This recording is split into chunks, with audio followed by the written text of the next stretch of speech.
Se reabre esta audiencia pública sobre la excepción preliminar y eventuales fondos, reparaciones y costas del caso Munarriz, Escobar y otros versus Perú.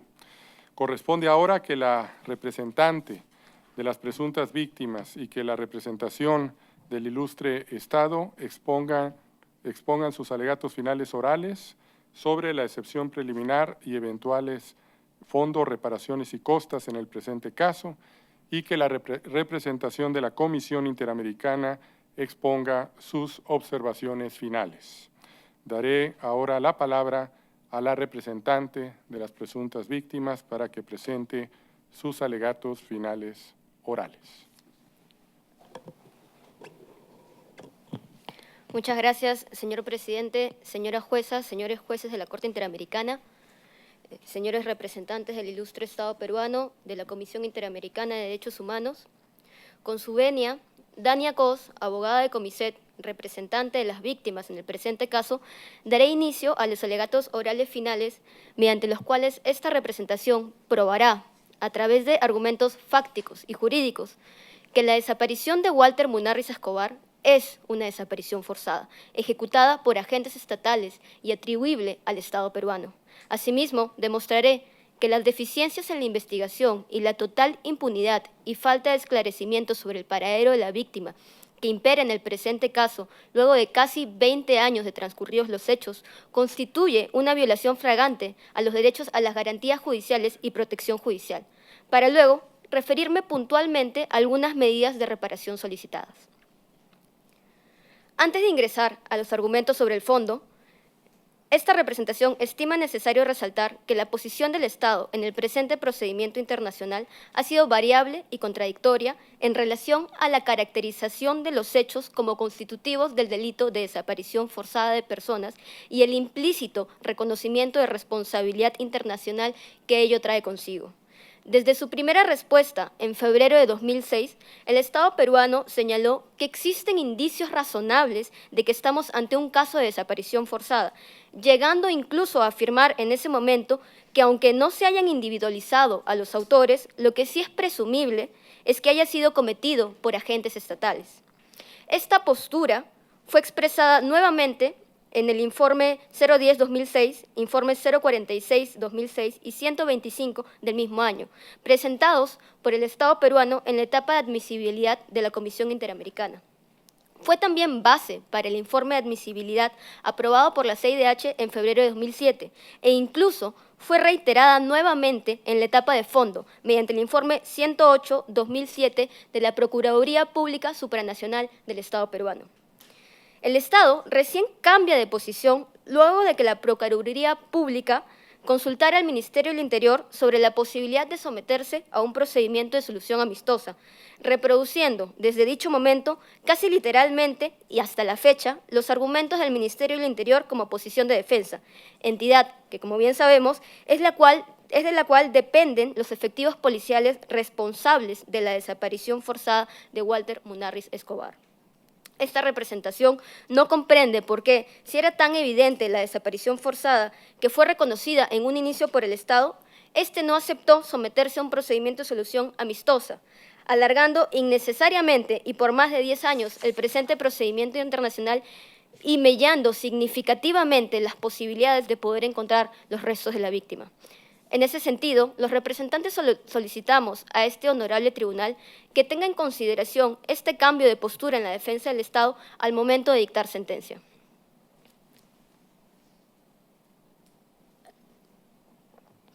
Respecto a la desaparición forzada de Walter Munarriz Escobar, esta honorable Corte Interamericana ha establecido que la desaparición forzada de personas se constituye cuando se presentan 3 elementos concurrentes. El primero de ellos, la privación de la libertad. El segundo, la intervención directa de agentes estatales. Y el tercero, la negativa de dar información sobre la suerte o el paradero de la víctima. Respecto de los 2 primeros elementos, esta representación hace notar que no existe controversia respecto a que Walter Munarriz Escobar fue privado de la libertad por parte de agentes estatales. Este es un hecho aceptado por el Estado y declarado como verdad judicial a nivel interno, por lo que solicitamos a la honorable Corte Interamericana lo tenga como un hecho probado. Ello, independientemente del debate postulado por el Estado en su escrito de contestación sobre si dicha detención fue legal o no, o si se presentaron o no los presupuestos necesarios para una detención en supuesta flagrancia delictiva. Pues tal como ha establecido este honorable tribunal, siguiendo el criterio del Grupo de Trabajo sobre Desapariciones Forzadas e Involuntarias de Naciones Unidas, la desaparición forzada puede iniciarse con una detención ilegal o con un arresto o detención inicialmente legal, siendo esto indistinto a efectos de la caracterización de los hechos como una desaparición forzada de personas.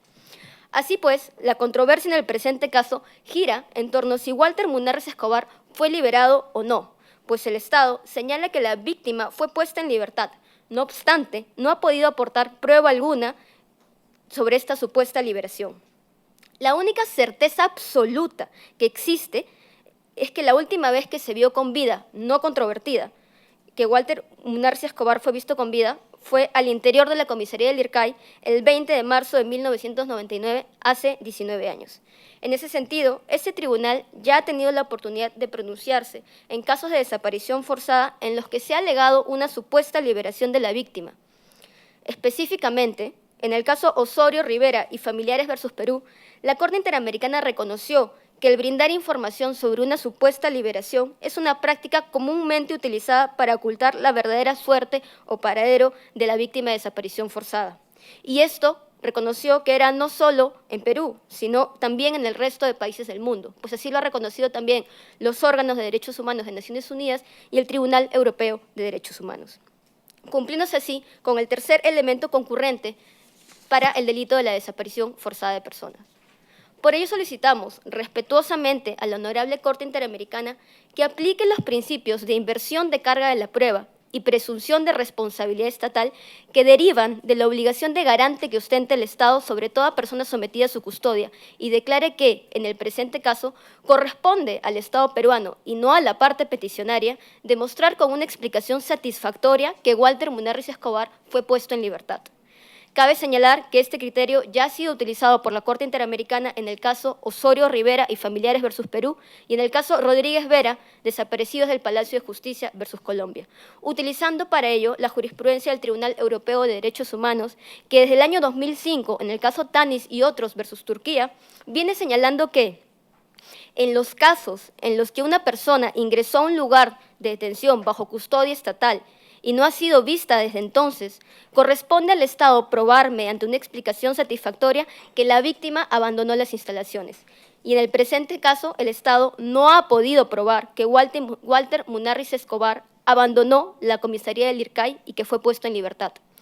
Las únicas pruebas de descargo que constan en el expediente son las declaraciones de una pareja cuyo relato no cumple con los estándares mínimos de credibilidad, porque además de presentar contradicciones y de existir información en el expediente respecto de que habrían sido aleccionados por los policías implicados para declarar que vieron a la víctima salir de la comisaría a las 5 de la mañana, sus declaraciones fueron totalmente desvirtuadas por los órganos jurisdiccionales a nivel interno con una diligencia de inspección ocular que demostró la imposibilidad material de poder distinguir a una persona desde la distancia que ellos señalaban.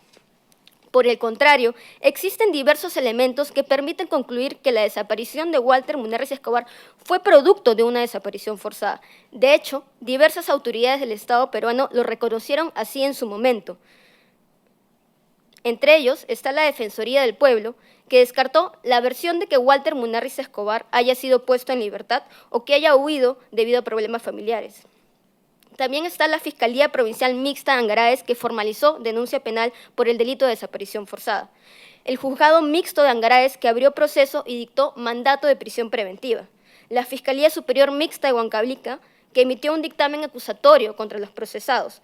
La Fiscalía Suprema, que ordenó se acuse a un policía más. La Corte Superior Mixta de Huancavelica, que emitió una sentencia condenatoria en el año 2001.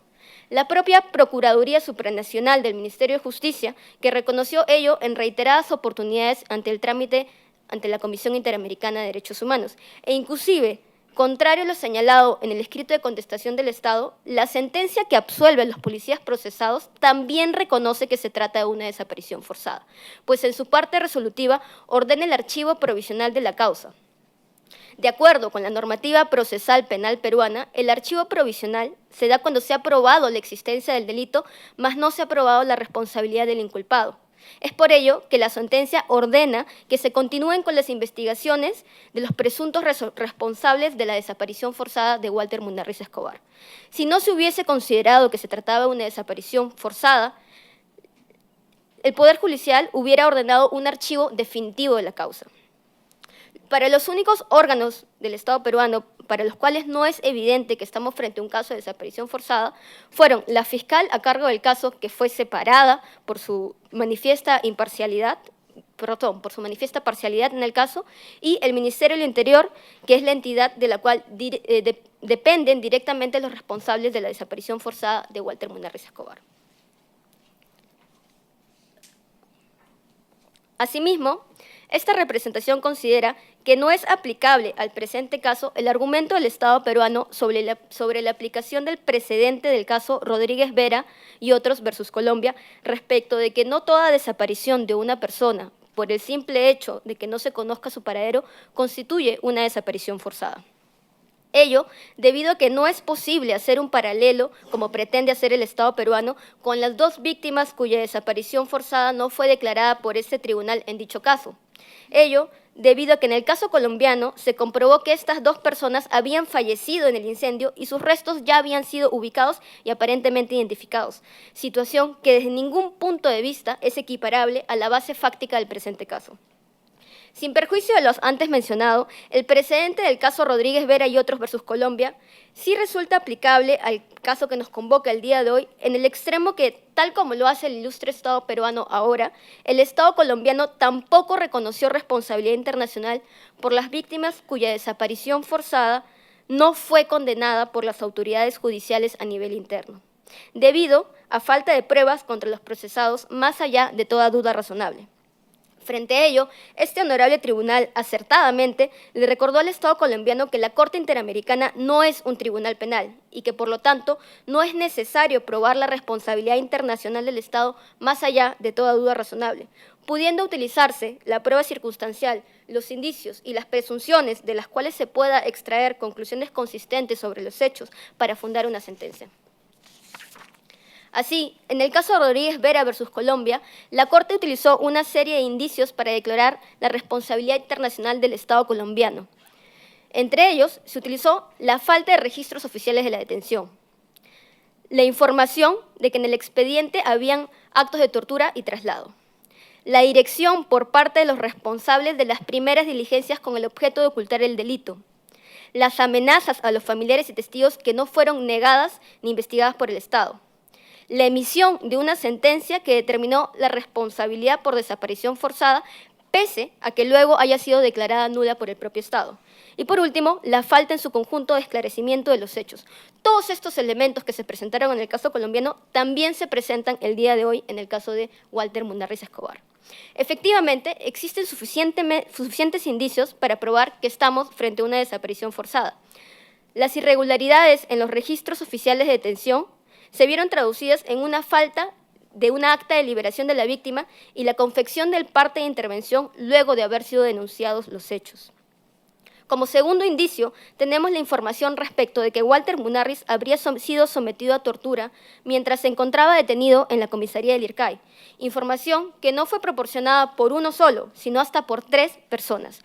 2 testigos presenciales que se encontraban detenidos en la misma comisaría y un testigo de oídas, quien fuera la esposa de uno de ellos, que le comentó lo relatado por su esposo a la madre de la víctima.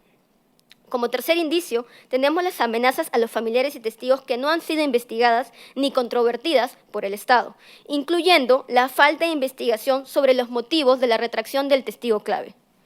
Como cuarto indicio, podemos afirmar que existe una falta de veracidad en las declaraciones de las únicas 2 personas que supuestamente habrían visto salir a Walter Munarriz Escobar de la comisaría y la falta de otros testigos que lo hayan visto caminar por las calles del IRCAI ese día, considerando que había una feria y el paradero de buses donde acuden todos los productores queda en la puerta de la comisaría. El hecho de que la camioneta de la policía haya salido a una visita a una minera cercana sin que dicho operativo haya sido programado, también es un indicio relevante en el presente caso. aunado a la constatación que hizo la Defensoría del Pueblo de que la camioneta optó por ir por una ruta más larga para evitar transitar por los caminos compuestos de vigilancia. Otro indicio son las irregularidades en las investigaciones, a las cuales nos vamos a referir a detalle más adelante. Y por último, la falta de esclarecimiento definitivo de los hechos. Después de 19 años desde la última vez que se vio a Walter Munarriz Escobar con vida, también puede ser utilizado como un indicio para declarar la responsabilidad internacional del Estado. Todo esto, señores magistrados, señora jueza, nos permite concluir que Walter Munarriz Escobar fue víctima de desaparición forzada a manos de agentes estatales.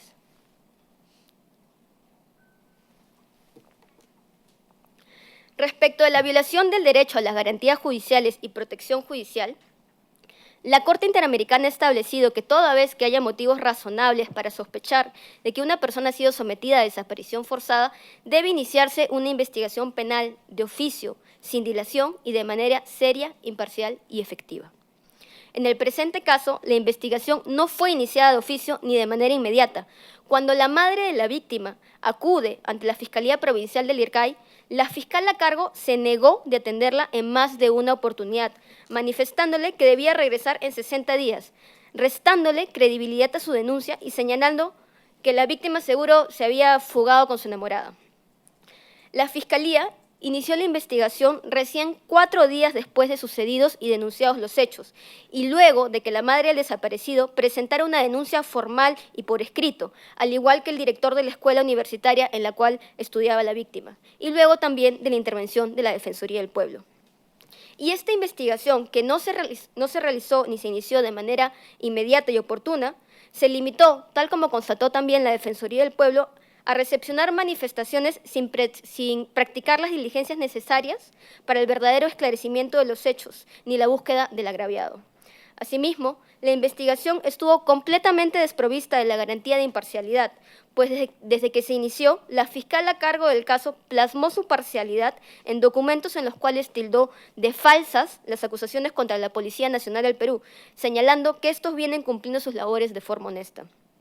Además de la falta de imparcialidad, en el presente caso también hubo falta de independencia, pues la fiscal a cargo de las investigaciones encargó las primeras diligencias a la misma dependencia policial acusada de la desaparición forzada de Walter Munarriz Escobar. Incluso uno de los procesados tomó las declaraciones de los testigos. Al respecto, esta Corte ha señalado en el caso Cantoral Guamaní y García Santa Cruz que las exigencias de independencia e imparcialidad también se extienden a todos los órganos no judiciales a los que corresponda la investigación previa al proceso judicial para determinar las circunstancias del hecho ilícito. Pues sin estas garantías, el Estado no podrá ejercer posteriormente de manera efectiva y eficiente su facultad acusatoria y los tribunales no podrán llevar a cabo el proceso judicial de este tipo de violaciones requiere. Esto último es especialmente relevante en el presente caso, porque permite desestimar el argumento del Estado respecto de que la separación de la fiscal 3 meses después habría remediado esta violación. Esta afirmación, señores magistrados, carece de fundamento, porque la falta de debida diligencia al inicio de las investigaciones y la actitud negligente y parcializada del fiscal a cargo de la investigación ocasionó que se genere un impacto negativo en toda la investigación y proceso penal, atentando contra su efectividad y permitiendo que se desorienten las primeras pesquisas, se manipule o se elimine evidencia y se introduzca información falsa en la investigación. Impacto negativo que hasta la fecha el Estado no ha podido remediar y muy probablemente nunca lo haga, pues, por ejemplo, la falta de inspección en la escena del crimen no es algo que el Estado pueda remediar 3 meses ni 19 años después.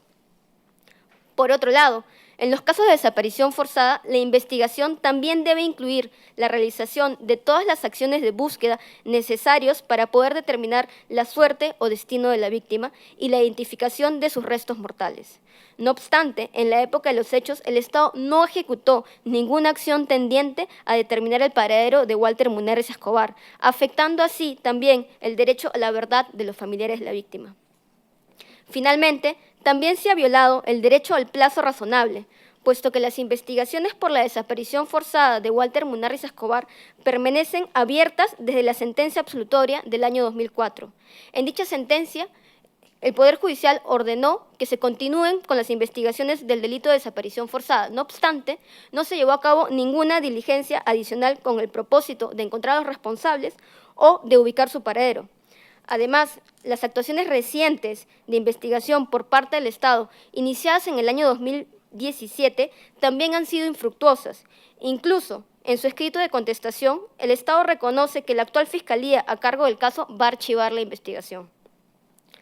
Señores magistrados, señora jueza, estas nuevas investigaciones a nivel interno jamás podrán haber tenido algún resultado debido a que la sentencia que absuelve a los procesados tiene el carácter de cosa juzgada y, por lo tanto, solamente una decisión internacional emanada de este tribunal puede volver a ordenar investigar y procesar a los responsables, impidiendo la aplicación de eximentes de responsabilidad que obstaculicen la obligación del Estado como el principio de ne bis in idem. Por todo lo antes señalado, esta representación solicita a la Honorable Corte Interamericana que tenga por probada la desaparición forzada de Walter Munarriz Escobar a manos de agentes estatales y la posterior denegación de justicia y declare la responsabilidad internacional del Estado por la violación de los derechos reconocidos en los artículos 3, 4, 5, 7, 8 y 25 de la Convención Americana de Derechos Humanos en relación a la obligación general de respeto y garantía y las obligaciones específicas que derivan de la Convención Interamericana para prevenir y sancionar la tortura, así como también la violación del derecho a la integridad de los familiares de la víctima, sobre la cual, de acuerdo con la sostenida jurisprudencia de esta honorable Corte, existe una presunción juris tantum respecto a padres y hermanos que el Estado no ha podido romper. Finalmente, señores magistrados, solicitamos a la Honorable Corte Interamericana que ordene las siguientes medidas de reparación. En principio, que el Estado cumpla con su obligación de investigar, procesar y sancionar a los responsables de la desaparición forzada de Walter Munarriz Escobar, absteniéndose de recurrir a figuras como la prescripción, el ne bis in idem, la cosa juzgada o cualquier otro eximente de responsabilidad. También solicitamos que dicha investigación se realice sin la intervención de la Policía Nacional del Perú para salvaguardar las garantías de independencia e imparcialidad, así como que también se brinden las medidas de seguridad y garantías necesarias para asegurar la declaración sin presiones ni coacción de los testigos del presente caso, no solamente del testigo Marcos Sierra Tueros, que declaró ante el Poder Judicial en esa época, sino también del segundo testigo que manifestó ante la Defensoría del Pueblo haber escuchado ruidos y golpes en dicho momento en la comisaría y que no fue posteriormente llevado a juicio ni ubicado por el Ministerio Público para que rinda su manifestación. Respecto a las garantías de no repetición, esta representación solicita al Honorable Tribunal que ordene al Estado peruano que se cree una metodología para evaluar la eficacia y efectos de los programas de formación en materia de derechos humanos en la reducción de casos de tortura, desapariciones forzadas y uso ilegítimo y desproporcionado de la fuerza, pues tal como ha señalado el Estado peruano, existen diversas iniciativas de capacitación en materia de derechos humanos que se vienen impulsando desde el Ministerio del Interior desde hace años. Sin embargo, si bien nosotros saludamos estas iniciativas, de las cuales además muchas veces organizamos, financiamos y participamos, no existe en este momento una metodología para poder hacer seguimiento a los instructores de derechos humanos y la mayoría de estos no se encuentran activos. Esta exigencia viene siendo requerida también por el Comité contra la Tortura de las Naciones Unidas en sus observaciones realizadas a los informes periódicos del Estado peruano. Asimismo, señores magistrados, esta representación sostiene que el caso de Walter Munarriz Escobar es una tortura seguida de muerte y la consecuente desaparición para ocultar las huellas del crimen. En ese sentido, creemos necesario que la Corte Interamericana ordene al Estado peruano que se cree un protocolo y guía sobre los derechos y salvaguardas de las personas privadas de libertad, con énfasis en las primeras horas de detención, que sea didáctico y de fácil lectura y de aplicación obligatoria por todos los miembros de la Policía Nacional, para que en este documento se den las orientaciones concretas a la policía sobre cómo operativizar los derechos del detenido y sirva también para que las personas detenidas conozcan sus derechos y puedan exigirlos al Estado. Por último, solicitamos se cumpla con reparar el daño material y inmaterial ocasionado por los familiares de la víctima, incluyendo esta una atención médica y psicológica especializada.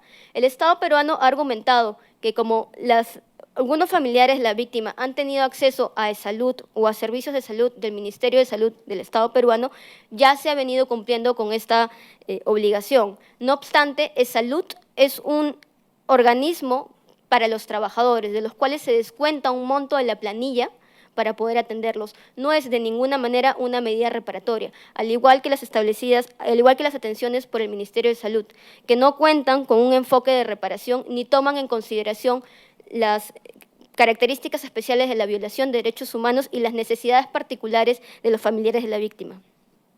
Sobre las demás medidas de reparación y la profundización de los argumentos oralizados el día de hoy, esta representación se remite al escrito de argumentos, solicitudes y pruebas y a nuestro futuro escrito de argumentos finales. Esta parte ha concluido. Muchas gracias. Muchas gracias a la representante de las presuntas víctimas. Daré ahora la palabra a la representación del ilustre Estado de Perú para que presente sus alegatos finales orales. Muchas gracias, presidente de la Corte Interamericana.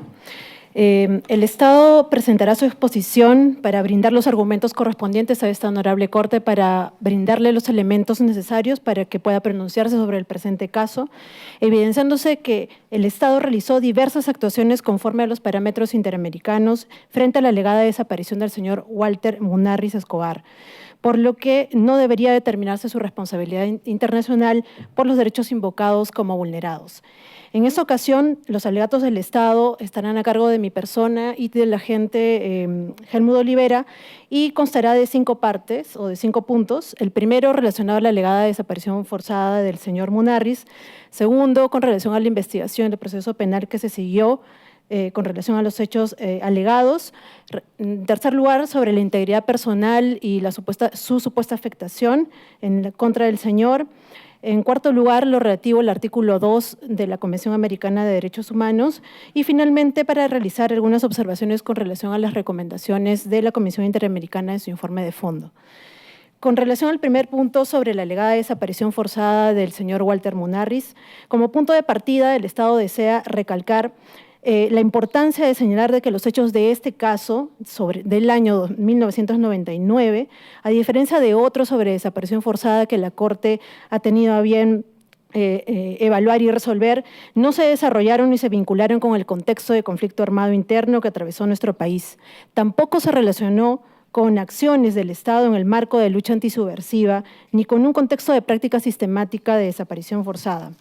Así, a partir del informe de fondo 516 de la Comisión Interamericana sobre Desapariciones Forzadas y también en virtud del apartado sobre desaparición forzada del informe final de la Comisión de la Verdad y Reconciliación, es posible sostener que a partir del año 93 se redujo progresiva y considerablemente esta práctica por parte de agentes estatales.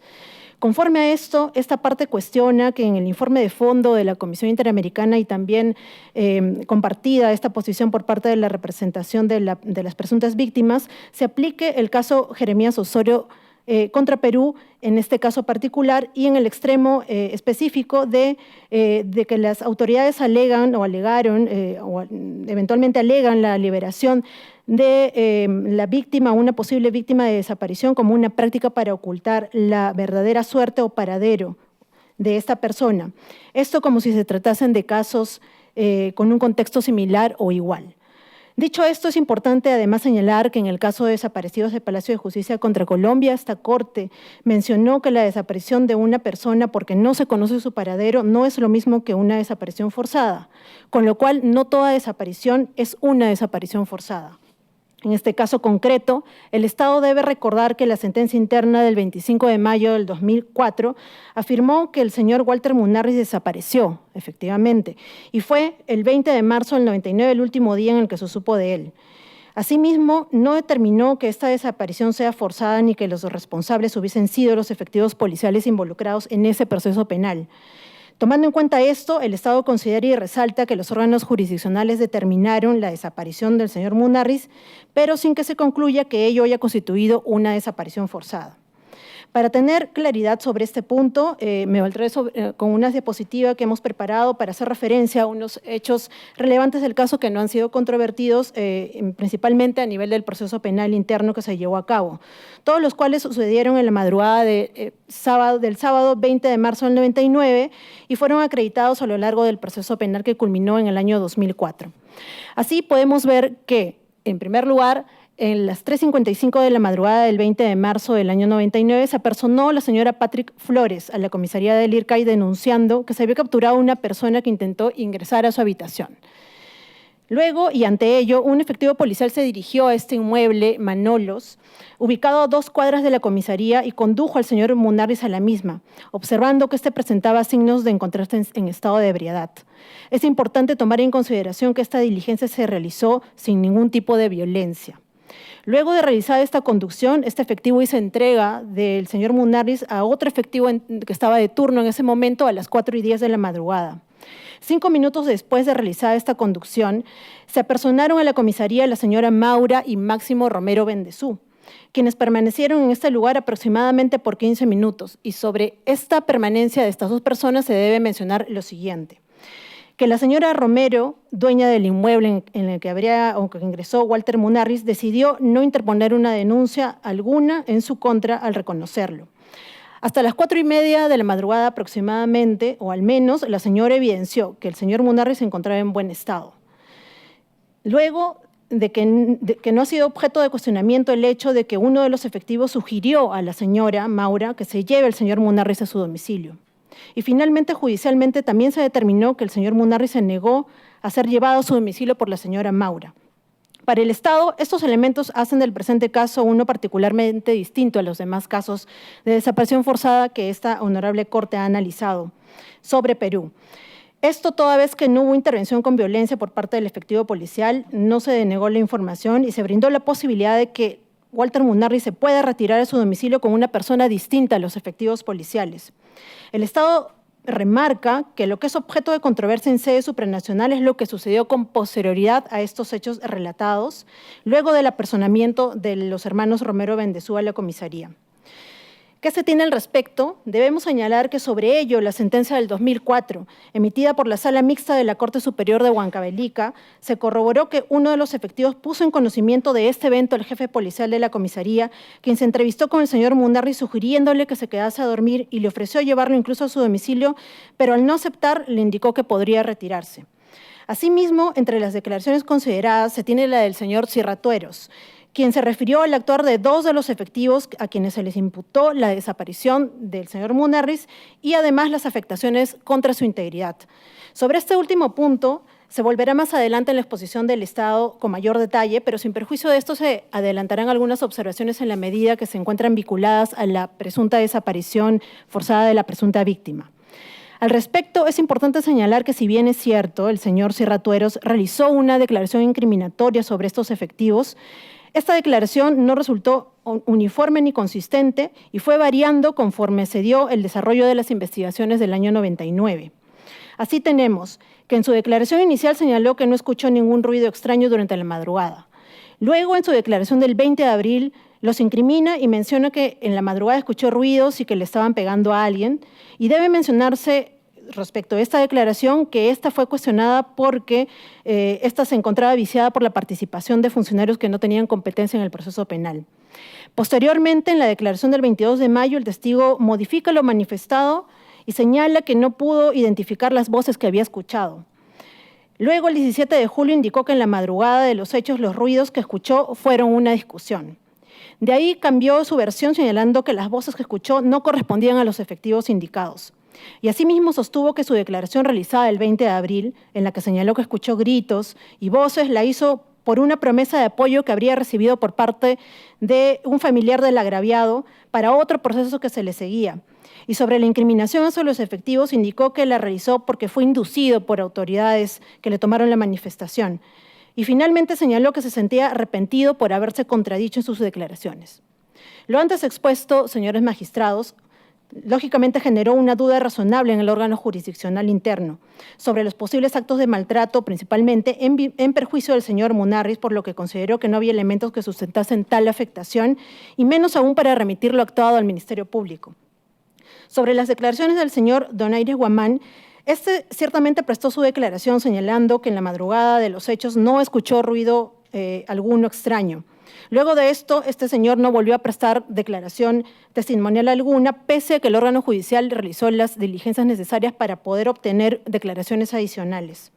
De otro lado, contribuyó a favor de la absolución de estos efectivos las declaraciones del señor Silva y la señora Ponce, quienes señalaron que vieron al señor Munarriz aproximadamente a las 5:20 de la madrugada, lo cual también generó una duda razonable respecto de la culpabilidad de las personas en mención, no habiéndose corroborado que hayan realizado acciones para la desaparición del señor Munarriz. Respecto de los otros 3 efectivos imputados también en este proceso penal, sobre uno de ellos, si bien hay versiones contradictorias respecto a si se encontraba en Lircay o en la mina recuperada, el órgano judicial consideró que no se acreditó su responsabilidad porque no se comprobó que éste se encontraba en Lircay en horas de la madrugada de ese día, que habría sido el momento en que sucedieron estos hechos. Sobre los otros 2, se tiene que estos realizaron la visita inopinada programada un día antes a la mina Julcani en la madrugada del 20 de marzo y no existían evidencias concretas de que el vehículo policial que se utilizó tenía el propósito de ocultar al señor Munarriz. Por todo lo señalado, el órgano jurisdiccional consideró que se había corroborado la desaparición de Walter Munarriz. Eso el Estado no lo niega. Pero lo que no se acreditó, lo que no se sustentó, no se afirmó, es de que los efectivos imputados hayan sido los responsables de esa desaparición, con lo cual no se acreditó la existencia de una desaparición forzada, observándose así la falta de al menos uno de los elementos constitutivos de este tipo o de esta figura de la desaparición forzada, cuál es el que la agente sea, o responsable, perdón, sea un funcionario del Estado o que actúe bajo su aquiescencia. Posteriormente, este pronunciamiento judicial fue confirmado por la Sala Penal Permanente de la Corte Suprema de Justicia de la República, que consideró que la presunción de inocencia solo podrá ser doblegada en caso exista prueba suficiente que la afecte y haga viable una sentencia condenatoria. Por todo esto, el Estado considera que tanto la sentencia penal como la resolución de la Corte Suprema estuvieron adecuadamente motivadas y que no hubo una incompatibilidad con la aplicación de la garantía de la presunción de inocencia a favor de los imputados en el desarrollo de este proceso penal interno. Ahora me referiré al punto 2 sobre las investigaciones y el desarrollo del proceso penal que se siguió, y sobre ello se ha cuestionado la intervención de la fiscal Silvia Montero en las investigaciones. Sobre esto, el Estado precisa que esta fiscal fue separada del caso por medio de una resolución fiscal de fecha 3 de mayo del 99 y posteriormente se dio por concluida su designación como fiscal el 18 de junio del 99. Es importante tener en cuenta estas fechas para poder luego valorar el periodo en el cual la fiscal estuvo a cargo de esta investigación, y sobre ello es importante indicar que si bien esta fiscal estuvo a cargo formalmente, participó de la investigación desde el 22 de marzo del 99 hasta el 3 de mayo del 99, fue el fiscal Valdivia Grados, que es otro fiscal, quien desde el 5 de abril en adelante realizó las gestiones de la investigación. Es decir, la fiscal cuestionada solo vio el caso aproximadamente durante 2 semanas, aunque ello no supuso que no realizase una gestión alguna en este breve periodo que estuvo, sino que por el contrario, como se puede observar en los próximos puntos que voy a pasar a señalar, la fiscal participó en la toma de diversas manifestaciones. Ella estuvo presente y participó en las manifestaciones realizadas a 4 personas el 22 de marzo, el 23 de marzo también lo hizo respecto de 5 personas más, el 26 de marzo respecto de 4 personas y el 28 de marzo sobre 1 persona más, incluyendo investigados y testigos de la presunta desaparición. Asimismo, resulta incuestionable que la denuncia penal escrita fue presentada, efectivamente, y recibida, e inmediatamente después la fiscal dispuso la toma de las anteriores declaraciones. Ahora bien, es preciso destacar y resaltar sobre todo las actuaciones que fueron efectuadas por el fiscal Valdivia Grados, de quien no se ha cuestionado su accionar ni por parte de la comisión ni por parte de la representante de las presuntas víctimas, quien, como se señaló, estuvo a cargo de la investigación durante el periodo vacacional de la mencionada fiscal mientras estuvo a cargo del caso e incluso luego de su separación del caso en particular. Esas actuaciones sirvieron de sustento para que se emite un acto de apertura de instrucción y entre las más relevantes actuaciones que realizó este fiscal tenemos las siguientes que se pueden observar en las siguientes diapositivas. Lo primero fue solicitar información sobre las investigaciones realizadas en sede policial respecto de la alegada desaparición. Luego, el 5 de abril, se toman las declaraciones a estas dos personas allí señaladas. El 9 de abril se solicita información sobre los actuados y el parte administrativo disciplinario respecto de los efectivos de la comisaría que estuvieron el día de los hechos. El 12 de abril también se realiza otras diligencias que están allí también señaladas. El 13 de abril, el 14 de abril y el 15 de abril se tomaron diversas manifestaciones, tal como se menciona, se puede observar en esta presentación, y también una diligencia presencial. El 19 de abril y el 20 de abril también se tomaron otras manifestaciones, como se señala allí, y el 20 de abril hubo una manifestación de la declaración del señor Sierra Tueros, de quien se ha hecho mención especialmente en este caso en particular, y se tuvo acceso al libro de ocurrencias del día de los hechos, donde se figura el registro de visita inopinada a la mina de Julcani. Fruto de estas diligencias, con fecha 23 de abril del 99, este fiscal presentó una denuncia penal por la presunta comisión del delito de desaparición forzada en contra de los señores Gasteburú, Gutiérrez y Ángeles, y posteriormente se emitió un auto de apertura de instrucción. Solamente para poder hacer una precisión con relación a la intervención de la señora Gladys Escobar, podemos mencionar solamente algunos ejemplos acerca de su intervención durante las investigaciones de este caso en particular, y podemos mencionar de que el 23 de marzo del 99 se le tomó la manifestación por parte del policía instructor. El 4 de mayo del año 99, el juez mixto de Angares del IRCAI, también le tomó su manifestación, y el 30 de marzo del 2000 el juez mixto practicó una diligencia de confrontación entre la señora y uno de los implicados en el caso concreto. Adicionalmente, se ha señalado que no se identificaron las fallas realizadas durante la investigación policial y parte de la fiscal.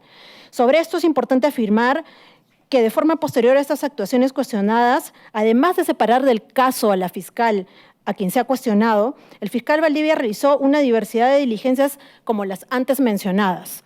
De igual modo, se plantea que en el proceso se debió practicar otras pruebas que expresó la Defensoría del Pueblo, y sobre ello lo que debemos mencionar es que, si bien es cierto la Defensoría puede realizar recomendaciones en virtud de su ley orgánica, estas no tienen un carácter vinculante para el Ministerio Público o el Poder Judicial, siendo estos los únicos entes los competentes para poder determinar cuáles son las diligencias que van a realizar y qué medios probatorios van a considerar en el marco de un proceso. De otro lado, se ha cuestionado que desde la emisión de la sentencia de finales del 2004 hasta el 2017, los operadores de justicia no realizaron actuaciones adicionales. Sin embargo, se observa que en con posterioridad a esta situación, sí se realizaron gestiones adicionales, como por ejemplo lo que realizó la Policía Nacional del Perú con la toma de manifestaciones complementarias a las que se practicaron para poder evaluar o para poder analizar en el marco de la sentencia penal antes mencionada, y también otras diligencias como el recorrido desde la localidad del IRCAI hasta el campamento minero de Julcani, entrevistando a los pobladores del lugar. De igual modo, en virtud de la apertura de investigación fiscal por el presunto delito de desaparición forzada en marzo del 2017, la Fiscalía Provincial Penal Superprovincial de Huancavelica, con sede en Ayacucho, efectuó otras gestiones con la misma finalidad. Y finalmente se informa que por medio de una resolución del 16 de mayo del 2018, esta Fiscalía dispuso archivar provisionalmente los actos de esta investigación, sin perjuicio de que pueda ser reabierta esta investigación cuando nuevos elementos de convicción se presenten. Asimismo, señaló que se agotó las diligencias que se solicitaron practicar a fin de esclarecer los hechos en materia de esta investigación, pero que, al ser contrastados entre sí, no podían otorgarle un indicio sobre dónde se pudiera ubicar la persona de Walter Munarriz. Es necesario tener presente que en esta resolución se tomó en consideración no solamente las diligencias que se actuó en el marco de la investigación del 2017, sino que también se tomó en consideración las del proceso penal que culminó en el 2004. Tomando en consideración lo antes expuesto, señores magistrados de la Corte, el Estado considera que sí se garantizó el derecho a las garantías judiciales y la protección judicial a favor de las presuntas víctimas. Le daré la palabra a Helmut Olivera. Continuando con la exposición del Estado peruano, es importante, a propósito de abordar la alegada responsabilidad del Estado peruano por las presuntas afectaciones a la integridad personal, es necesario comprender cuál ha sido el hilo conductor argumentativo presentado por la parte contraria para realizar tal afirmación. Un primer punto, un primer cuestionamiento, se sustenta en que, según la parte contraria, el hecho de que se haya acreditado, según su entender, la desaparición forzada implica de por sí una afectación a la integridad personal del señor Walter Munarriz. Sobre esto ya se ha venido exponiendo a lo largo de esta audiencia que en la sentencia final que dio por concluido el proceso se determinó que el señor Walter Munarriz había desaparecido. Es cierto, desapareció, pero no se había acreditado que la desaparición era una desaparición forzada. Por lo tanto, este argumento vinculado a la afectación o presunta afectación a la integridad personal y la desaparición forzada no tiene ningún tipo de sustento según el Estado peruano. Como segundo punto, es importante tomar en cuenta que también la parte contraria considera que hay una afectación a la integridad personal debido a los hechos que señala que estarían vinculados con la estadía del señor Walter Munarriz en la madrugada del día 20 de marzo de 1999. Y lo que señala es que durante su estadía dentro de la comisaría habría sido víctima de maltratos.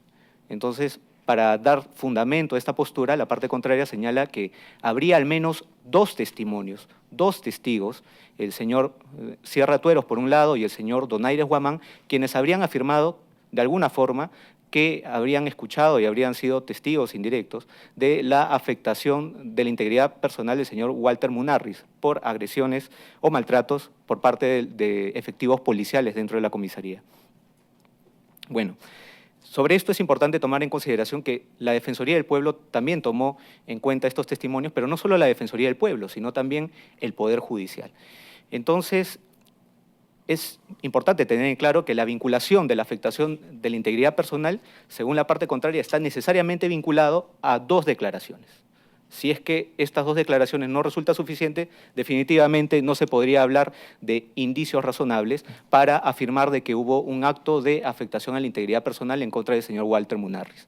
Y en efecto, en la sentencia que dio por concluido el proceso y determinó la absolución de los implicados y el archivo provisional, se precisó que no habían elementos suficientes como para determinar que se dio esta afectación a la integridad personal. Y esto se sustenta principalmente en dos cosas: en el análisis de cada una de las intervenciones por parte de estos dos testigos. Respecto a la intervención del señor Donaires Guamán, es importante tomar en cuenta que su primera declaración fue realizada 2 días después de los alegados hechos, es decir, el 22 de marzo de 1999. Y en esta declaración el señor Donaires Guamán afirmó que no había escuchado ningún tipo de ruidos durante la madrugada del 20 de marzo del 99. Esta fue la primera y única declaración realizada por el señor Donaires Guamán en el marco del proceso penal seguido por la desaparición del señor Walter Munarriz Escobar. Posteriormente no dijo nada. Pero esto no significa que el Estado no haya hecho ningún tipo de esfuerzo o medidas para tener una declaración complementaria. Y esto, en efecto, lo hizo el Estado peruano y se acredita del mismo proceso penal que se realizó la notificación para que pudiera acudir el señor Donaires Guamán, pero esta notificación solo pudo llegar a su hermana. Esto fue en el año 1999, el 22 de septiembre de ese año, pero no solo esa fue la medida. Entre otras, también se dispuso la publicación de edictos judiciales en 2 fechas, el 19 y 29 de marzo del año 2004. En estos edictos judiciales se solicitaba que el señor Donaires Guamán se apersonara al proceso y realizara su declaración correspondiente. Sin embargo, no concurrió el señor Donaires Guamán. Pero aparte de esto, también se tomó la declaración de sus familiares, de su madre, de su padre y de su hermano. Sin embargo, fruto de estas declaraciones, se tuvo entendido de que tampoco ellos sabían el paradero del señor Donaires Guamán. Entonces, el Estado entiende que ha realizado todas las gestiones convenientes, correspondientes, para ubicar a esta persona y pueda dar su declaración. Sin embargo, esto no pudo realizarse. Por otro lado, esto dio lugar a que en el acta de continuación de audiencia del año 2004 se dispusiera prescindir de este testimonio del señor Raúl Donaires Guamán, y fue debidamente fundamentado toda vez que se realizaron todas las diligencias convenientes para ubicarlo y para que pueda dar su declaración. Otro punto está vinculado con la declaración del señor Sierra Tueros, otra persona que estuvo detenido en el mismo momento que el señor Walter Munarriz. Pero ¿qué pasa con el caso del señor Sierra Tueros? Él sí brindó diversas declaraciones, pero estas declaraciones fueron contradictorias entre sí. Todas, como se ha señalado hace un momento, en un inicio, el 22 de marzo del 99, a 2 días de los hechos, o de los presuntos hechos, señaló que no había escuchado ningún ruido, extraño al menos, vinculados a agresiones o maltratos en contra del señor Walter Munarriz. Pero posteriormente dio una declaración indicando que sí había escuchado ruidos extraños vinculados a maltratos. Y es más, había identificado este señor Sierra Tueros a 2 efectivos policiales. Esta es una segunda declaración. Pero en una tercera declaración señaló que, si bien había escuchado ruidos extraños, no podía identificar a estos efectivos. Después de esto, en otra declaración, dijo que los ruidos que habría escuchado en todo caso habrían sido fuera del tiempo donde el señor Walter Munarriz habría sido detenido. En otra declaración, este señor Sierra Tueros, testigo del cual se vale la parte contraria para afirmar categóricamente que hubo maltratos contra el señor Walter Munarriz, señaló también de forma contradictoria que las voces que había escuchado no correspondían a ninguno de los 2 efectivos que inicialmente indicó que eran. Tiempo después, el señor Sierra Tueros indicó que habría realizado este testimonio, esta declaración, de que había escuchado ruidos extraños por un ofrecimiento de ayuda en el marco del proceso. Por un lado esto. Y por otro lado, habría indicado que estos ruidos extraños correspondían a maltratos por parte de 2 efectivos, toda vez que habría sido inducido por algunas autoridades que tomaron su declaración.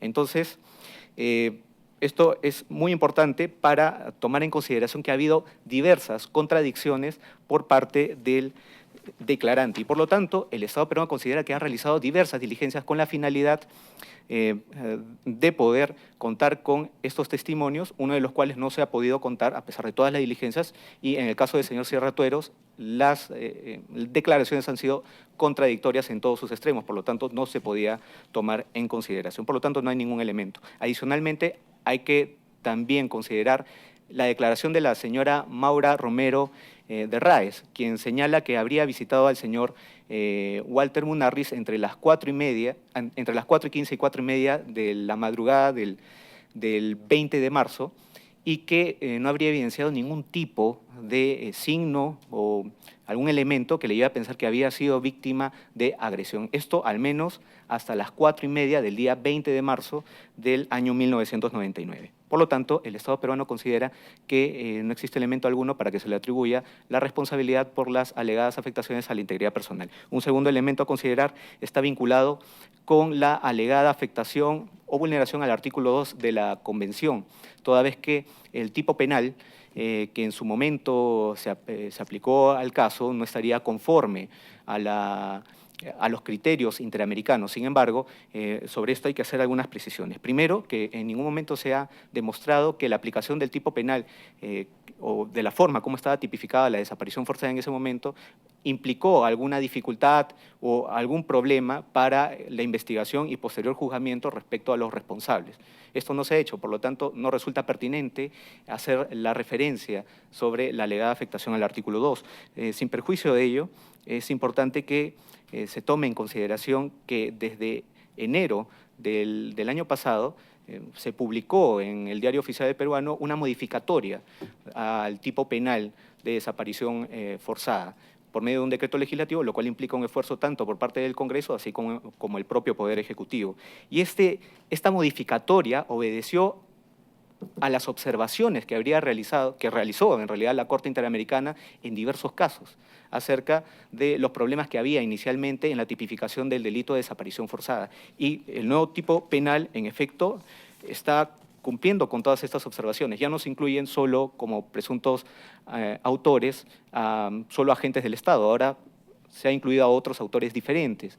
El actual tipo de desaparición forzada, por otro lado, ya no requiere que haya una acreditación de la desaparición o que haya un elemento de acreditación de la desaparición debidamente comprobada. Y por otro lado, también se incluye el ocultamiento de información o del paradero de la persona detenida como un elemento a considerar para la tipificación, la determinación de la responsabilidad por la comisión de tal delito. Y sobre esto quisiera hacer un hincapié en cuanto a que ha sido la propia Comisión Interamericana, por medio de uno de sus escritos presentados en el marco del caso Ansualdo Castro, que habría indicado las bondades de este nuevo tipo penal, ¿no? Y lo ha señalado de forma expresa en los siguientes términos. Y dice, la Comisión destaca que el nuevo artículo reformado extendió la calidad de sujeto activo del delito y para la configuración del tipo penal se exige que el agente de cualquier forma prive de otro de su libertad y se haya negado a reconocer dicha privación de libertad o dar información cierta sobre el destino o paradero de la víctima. Asimismo, la Comisión observa que ya no se incluye la exigencia de debida comprobación. En vista de esto, la Comisión valora positivamente la reforma legislativa y considera que se trata de un importante avance en el presente caso y en la legislación peruana sobre desaparición forzada. Es de ahí que el Estado peruano considera que la nueva tipificación del delito de desaparición forzada se encuentra conforme a los estándares interamericanos. Para concluir, quisiera indicar que respecto al tema de reparaciones se podrá tener mayores elementos, no solo de la contestación, sino en los alegatos escritos. Y sobre, bueno, eso sería todo en cuanto al Estado peruano. Muchas gracias. Muchas gracias a la señora y al señor agente del Estado peruano. Si las partes lo consideran pertinente, pueden hacer uso de su derecho de réplica y dúplica. Daré ahora la palabra a la representación de las presuntas víctimas para que presenten su réplica, si así lo desean. Gracias, señor presidente.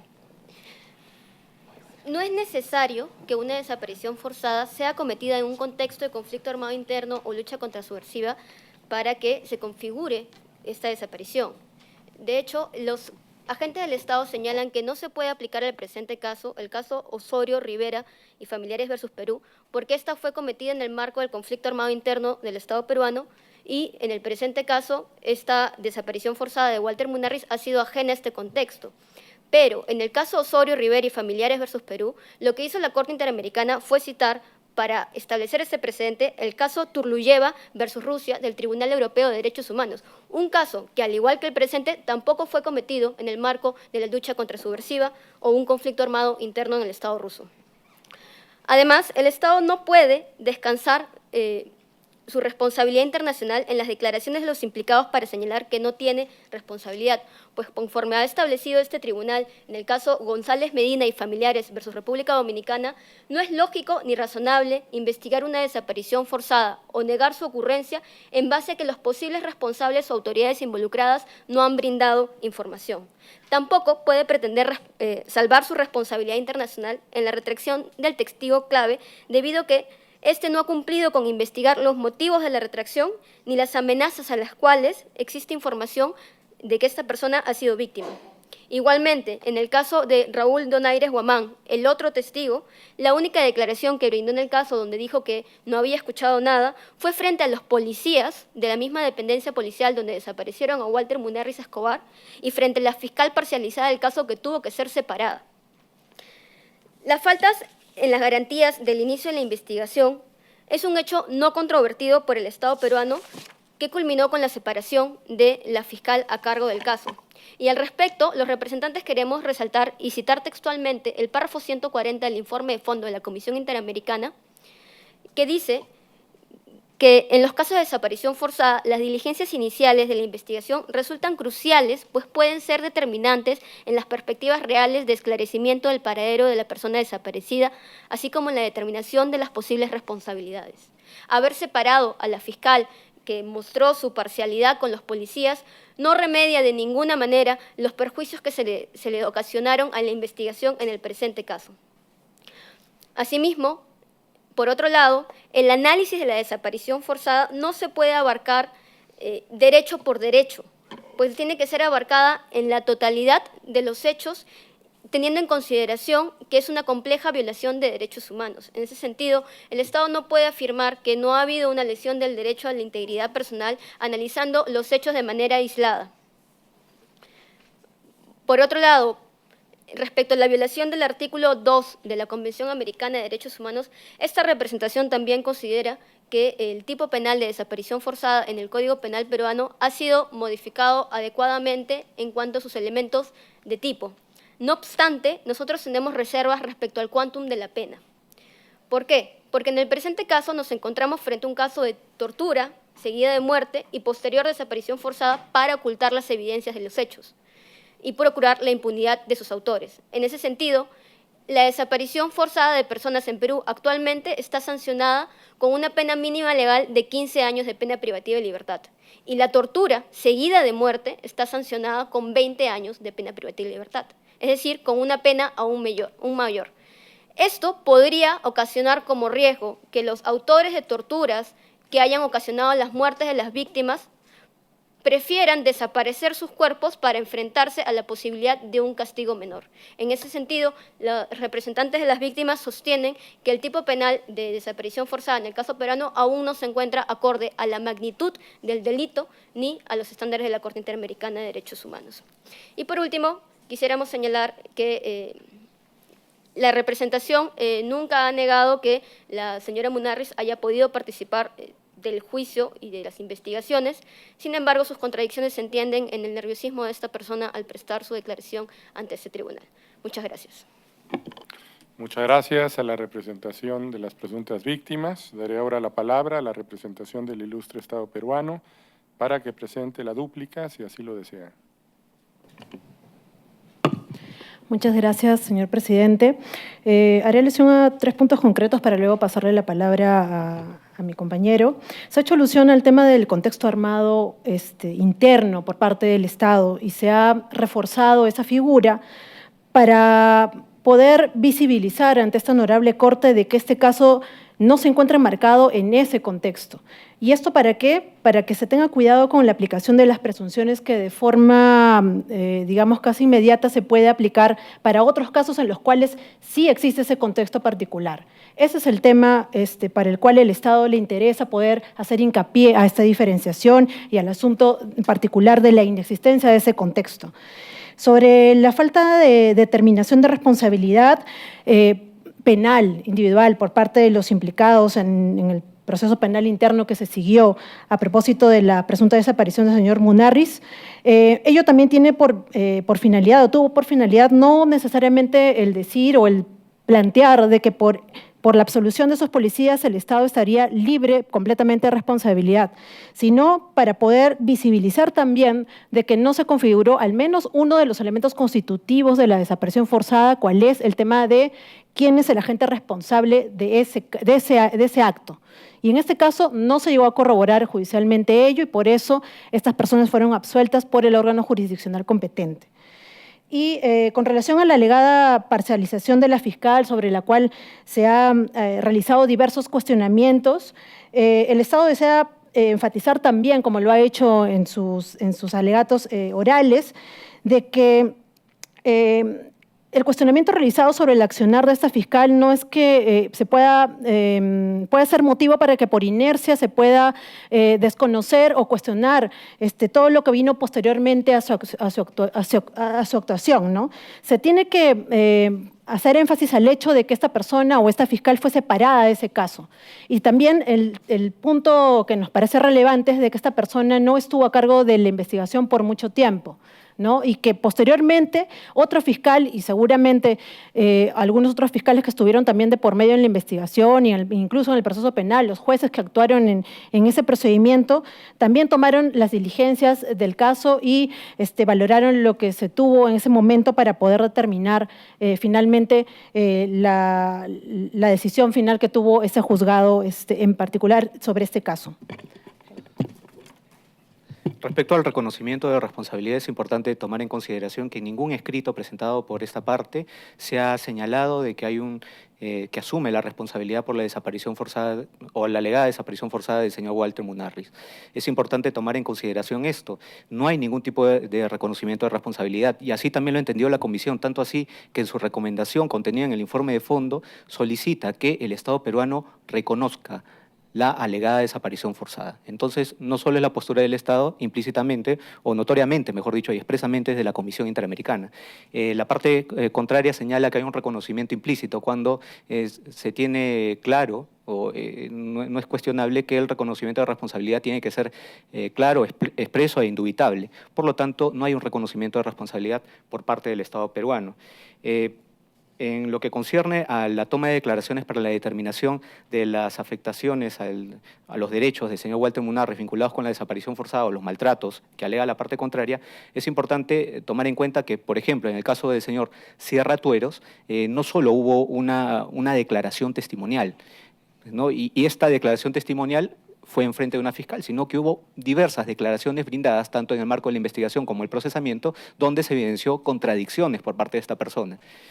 Y finalmente, quisiera realizar la precisión acerca de lo que señala la representante de las presuntas víctimas, y tiene que ver con el cuestionamiento al nuevo tipo penal, porque dice que no está de acuerdo con el quantum de la pena. Y es importante tomar en consideración que este cuestionamiento del quantum de la pena toma como referencia otro tipo penal, cuando en realidad el parámetro de evaluación de las reformas normativas en todo caso serían las normas interamericanas a propósito de esta controversia. No puede ser parámetro otra norma penal. Por lo tanto, la afirmación realizada por la parte contraria no resulta correcta, aparte que las observaciones de la Corte en ningún momento han tenido que ver con el quantum de la pena en lo que concierne a la anterior redacción del delito de desaparición forzada. Eso sería todo. Muchas gracias. Muchas gracias a la representación del ilustre Estado del Perú. Corresponde ahora a la Comisión Interamericana de Derechos Humanos presentar sus observaciones finales sobre la excepción preliminar y eventuales fondos, reparaciones y costas del presente caso. Adelante, señora comisionada. Muchas gracias, honorable señor presidente, honorables jueces y jueza, representación del Estado y representación de las víctimas. La comisión presenta sus observaciones finales destacando, en primer lugar, que en el presente caso no se encuentran en controversia tres hechos. El primero, Walter Munarriz Escobar fue detenido por la Policía Nacional Peruana en el Hotel Los Manolos la madrugada del 20 de marzo de 1999. Fue llevado a la comisaría del IRCAI en Perú, donde estuvo privado de su libertad. 2. Ni su ingreso ni su detención se hizo constar en los libros de ocurrencia, ni el registro de detenidos de la dependencia policial. Y 3. No existe una prueba documental que acredite la liberación de Walter Munarriz luego de su detención. Nuestras consideraciones sobre la calificación jurídica de los hechos como desaparición forzada. El informe de fondo determinó que el primer elemento constitutivo de este delito está satisfecho, puesto que la víctima estaba bajo la custodia del Estado al momento de su desaparición y el Estado, tenía la especial posición de garante de los derechos, de sus derechos.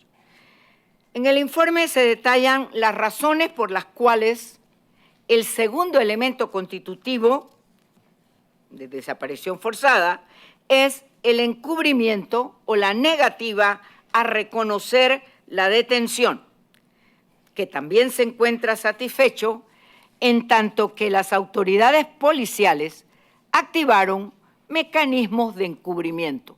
Señalo algunos de ellos.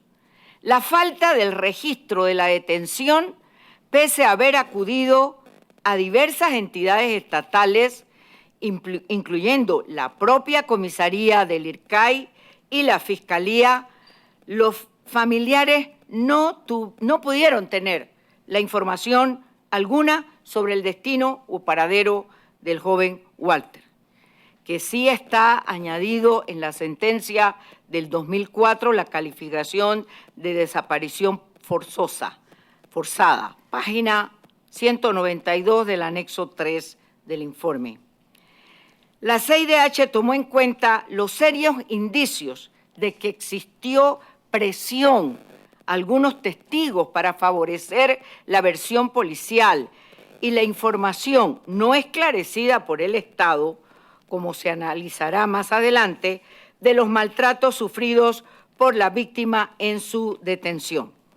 Además, como se pudo escuchar por esta honorable Corte, la señora Gladys relató que recibió incluso ella amenazas por parte de algunos de los policías supuestamente implicados.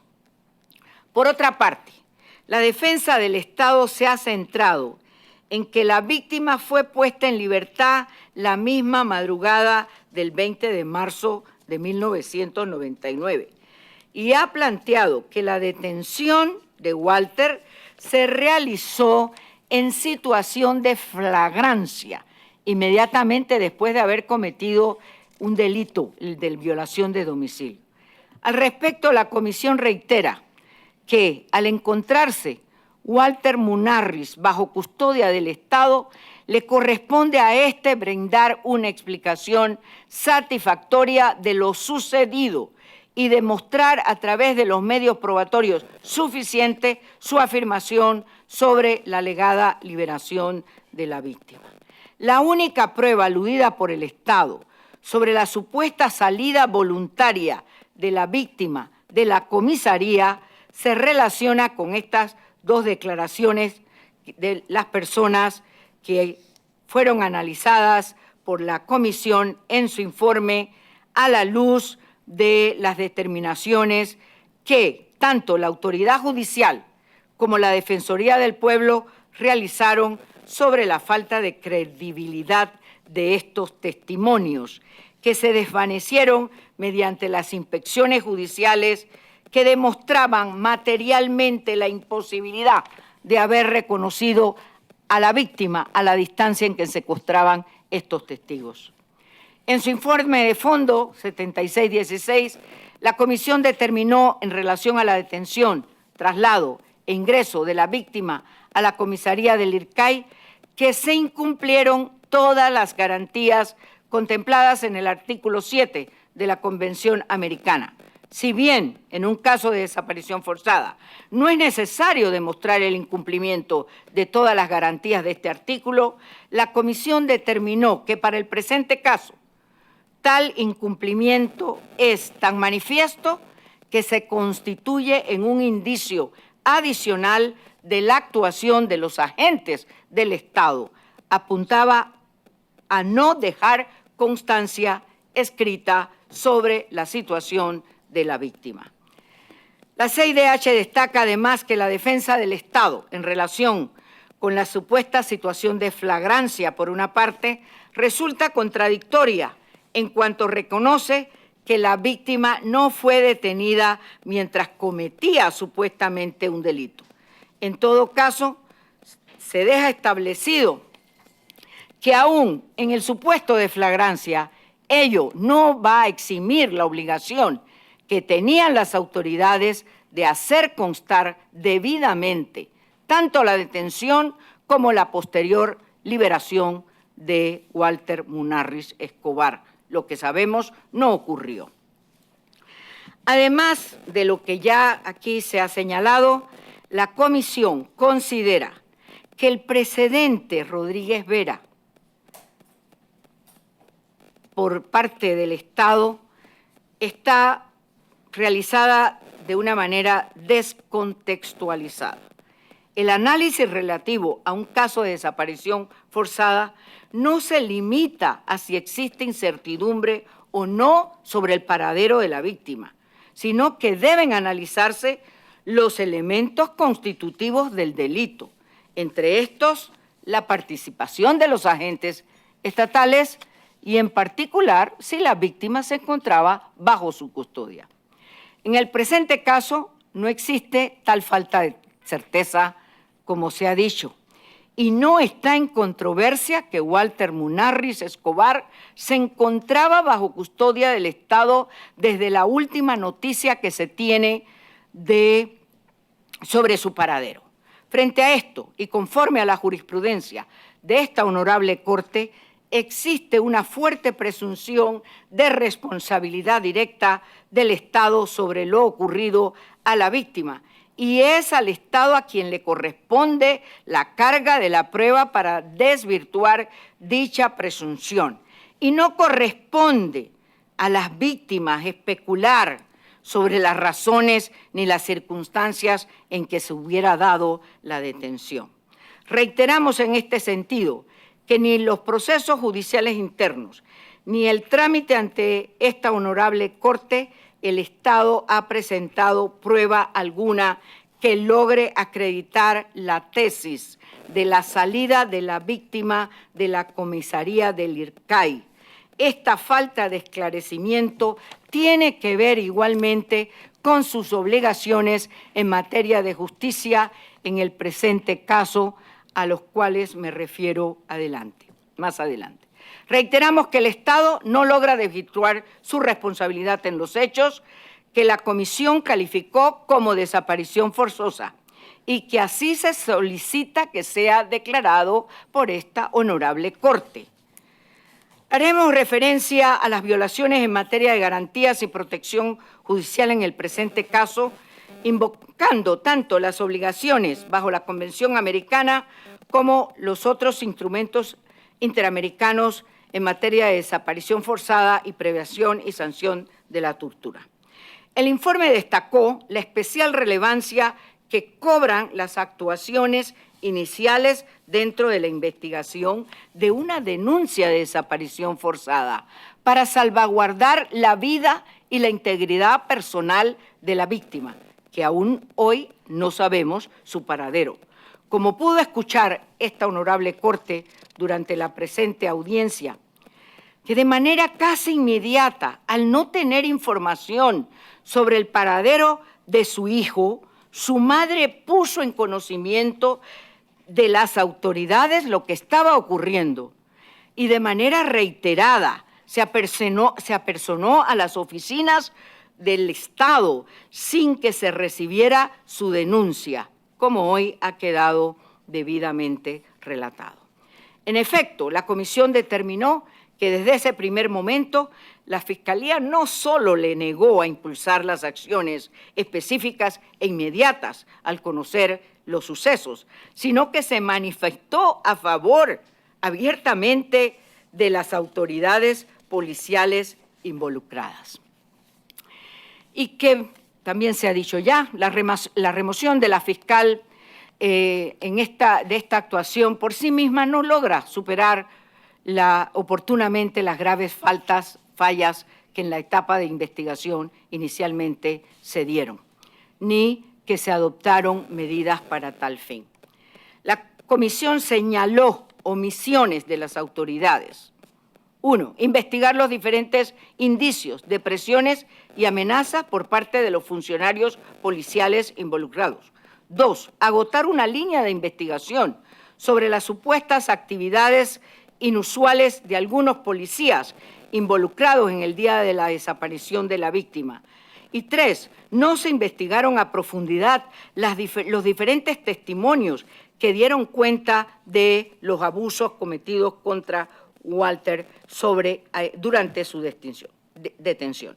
La Comisión también determinó que las conclusiones a las que llegaron las autoridades internas, en particular la decisión de absolución dictada a favor de varios funcionarios policiales por la Corte de Justicia de Huancavelica, no fueron el resultado de unas investigaciones con debida diligencia de manera exhaustiva.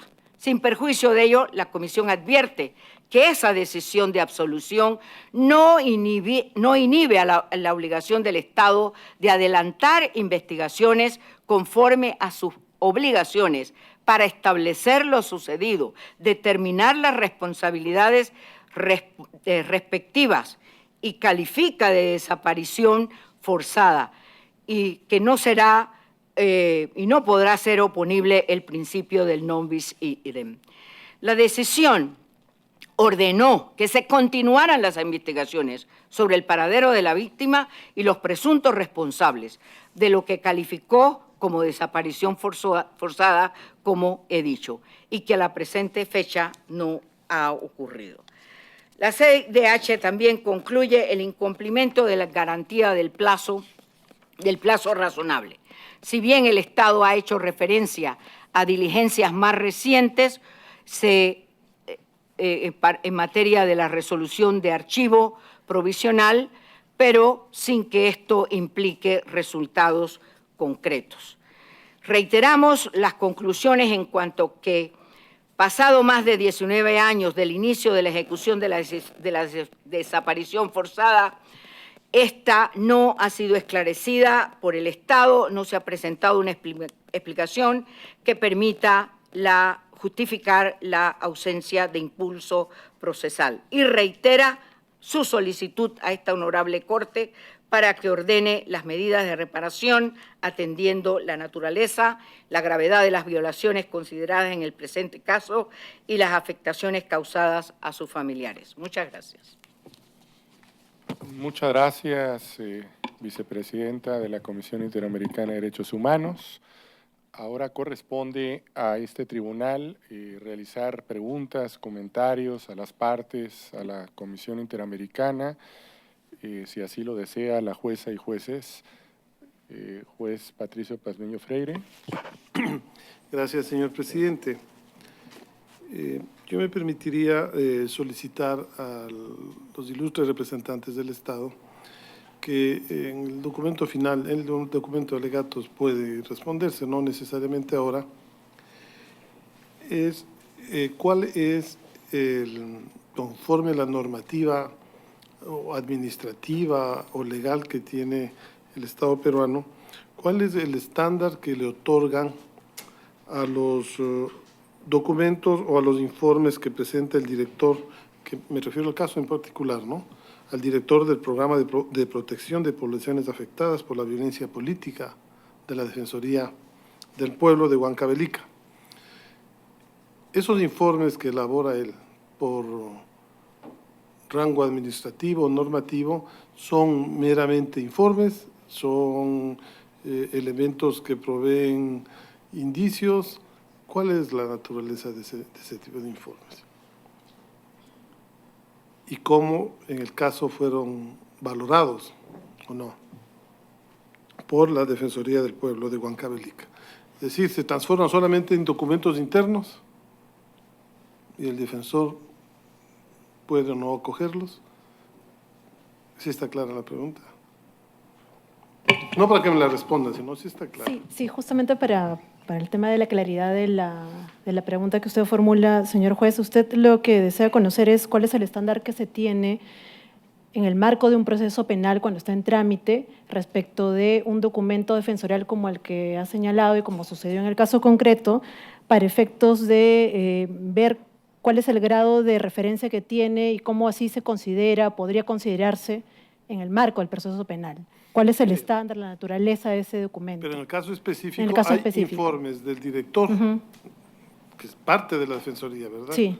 Esos informes que emite el director del Programa de Protección de Poblaciones, ¿qué nivel de vinculación o no tiene para el propio defensor y de para el proceso? En dos niveles, al niveles, defensor al del interno. pueblo y a los órganos jurisdiccionales que vieron el proceso penal. Ok, sí, está bien. Muchas gracias por la pregunta. Existen esos informes, ¿no? No, sí, claro. Por eso hicimos Ok. referencia en los alegatos en relación a uno de ellos, ¿no? Gracias. Otra pregunta, aunque me parece que ya han afirmado, pero es a la presunta víctima se la detuvo dentro o fuera del hotel. Eso no me lo respondan ahora, ¿no? Igualmente para que lo afirme. ¿Dentro o fuera?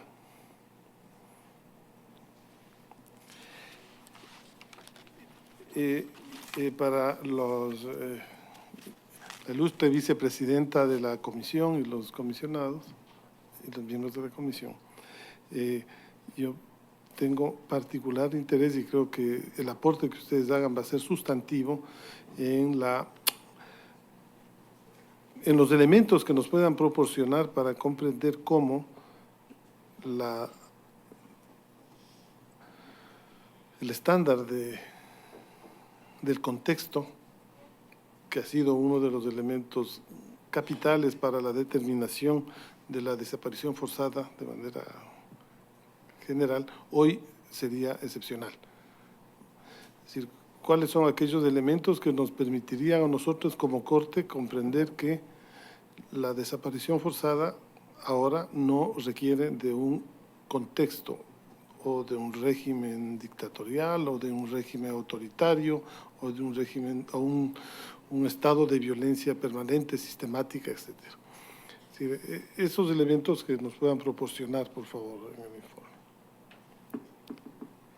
Y por último, simplemente quisiera reconocer, y como yo fui el causante, reconocer obviamente, y al menos para este juez, el estado de alteración emocional de la madre de la víctima a responder las preguntas, no solo mías, sino de todo el foro, y es comprensible, obviamente, su estado emocional y no hay ninguna mala fe, ningún indicio, yo no encontraría de mala fe en sus respuestas y eso, al menos para este juez, quedó completamente claro. Muchas gracias, presidente. Muchas gracias, juez Patricio Pazmiño. No sé si quieren Comisión Interamericana, vicepresidenta. Sí, solo para una precisión, luego enviaremos más detalles de estos elementos que sitúan un nuevo contexto. La propia comisión ya identificó, al ser remitido el caso ante esta honorable Corte, que la cuestión de orden público e interamericano es un asunto que están conectados los hechos y que no tienen que estar en un contexto determinado, el contexto de conflicto interno, sino, y eso pues es lo que no obsta, no impide que se haga un análisis de las responsabilidades que el Estado puede tener fuera de estos contextos. Vamos a hacer una profundización sobre estos puntos y para la honorable Corte. ¿Me permite, presidente? Adelante, juez Patricio Pazmiño. Sí, yo le agradezco, vicepresidenta, de esa aclaración. Y esto obviamente me surge de manera personal, porque aquí se está alegando por parte del Estado, obviamente, y se reconoce que hubo una desaparición, pero tanto la comisión como las representantes de las víctimas demandan la calificación de desaparición forzada. Y lo hablo por mi país al menos, y creo que en alguna región. El tema de la desaparición de personas está siendo una epidemia. Son cientos de desaparecidos en las personas, en nuestras sociedades. Entonces, obviamente, es de mucho interés que si nosotros vamos a, no diría tipificar, sino que vamos a caracterizar determinados hechos como eventualmente se le podría señalar, implica una muy fuerte caracterización dentro del mismo orden interamericano y de los estados que hacen parte de este orden. Por eso creo que es supremamente importante la valoración argumentativa, el derecho comparado, qué sé yo, que se haga respecto de esta precisión y que nos den esos elementos, insumos adicionales a los que ya hay en el expediente. Gracias, presidente, y gracias a usted. Muchas gracias, juez Patricio Pazmiño Freire. Juez Elizabeth Odio Benito. Adelante, por favor. Gracias. Es una pregunta de tipo aclarativo para mí que dirijo al honorable Estado del Perú. En Perú, después de que acabaron los años más difíciles del conflicto, se integró una comisión que investigó los hechos ocurridos durante esos años y se presentó un informe. Era una comisión de la verdad y se presentó un informe. En ese informe, creo que después fue complementado, se incluían las listas de desaparecidos. ¿Estoy en lo cierto? Sí, tenían un registro y que también tenía en consideración un registro que también había elaborado la Defensoría del Pueblo en su momento, ¿no? Pero sí se llegó a dar ese tipo de información de parte de la Comisión de la Verdad. La desaparición del caso que nos ocupa, Munarriz Escobar, ¿no figura en esa lista o sí figura en esas listas?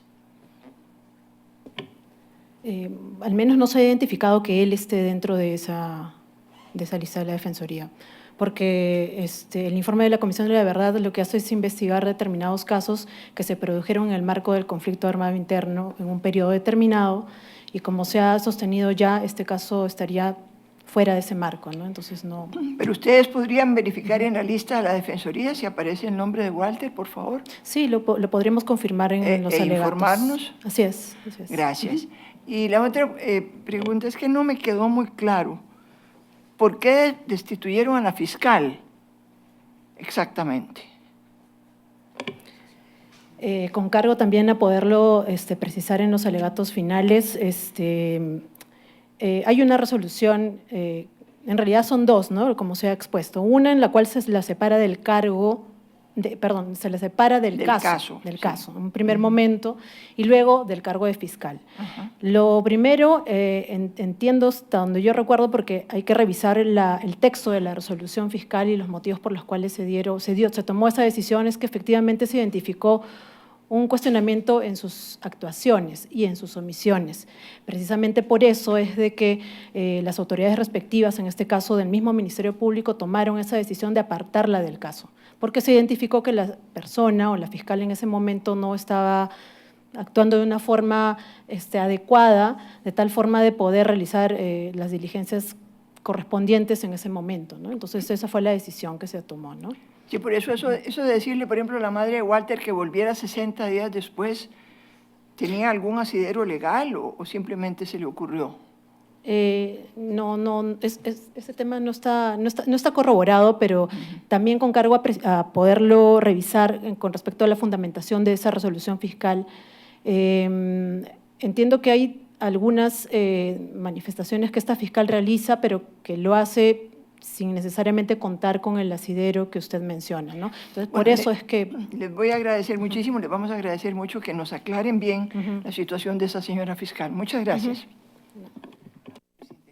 Muchas gracias, juez Elizabeth Odio Benito. Pregunto al juez Humberto Sierra Porto, si desea hacer uso de la voz. Adelante. De manera breve, presidente,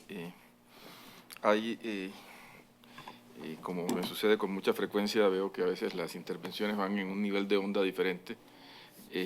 Por un lado, el Estado tiene una lógica de argumentación, por otro lado, la Comisión y los representantes de una manera diferente. Entonces, en ese sentido, para efectos de que si lo tienen a bien, lo desarrollen a la hora de presentar los alegatos escritos, me parece entender que la existencia o no de la desaparición forzada, que en este caso es a nivel internacional, lo que a nosotros nos corresponde, ustedes la están estableciendo con base en el proceso interno de responsabilidad subjetiva de los agentes del Estado que fueron objeto de procesos al interior del Estado peruano.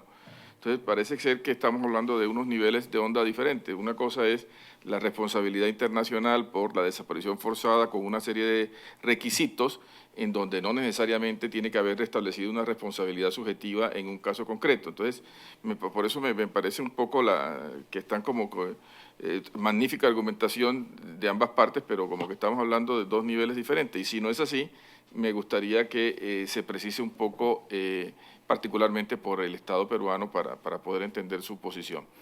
El otro aspecto es el relativo a, y en la misma lógica, la utilización del contexto.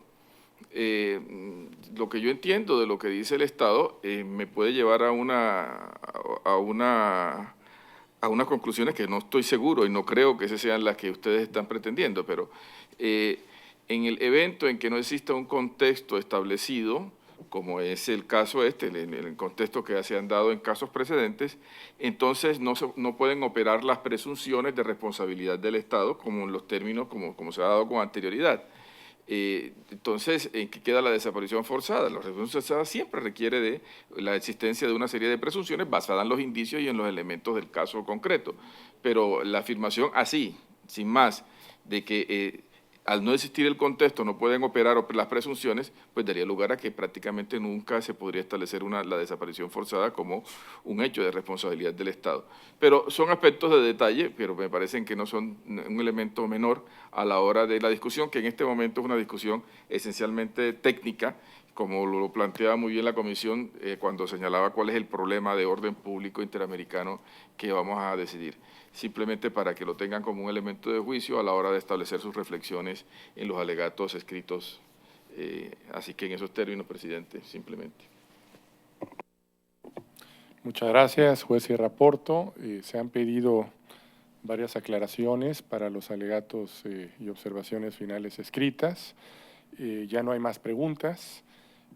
Antes de levantar esta audiencia, quisiera recordar a las partes y a la comisión que de conformidad con lo dispuesto en el punto resolutivo 12º de la resolución del presidente de la Corte de 24 de abril de 2018, la representación de las presuntas víctimas, del ilustre Estado y de la Comisión Interamericana cuentan con plazo hasta el 26 de junio de 2018 para presentar sus alegatos finales escritos y sus observaciones finales escritas, respectivamente, en relación con la excepción preliminar y eventuales fondos, reparaciones y costas en este caso. Les recuerdo que este plazo es improrrogable.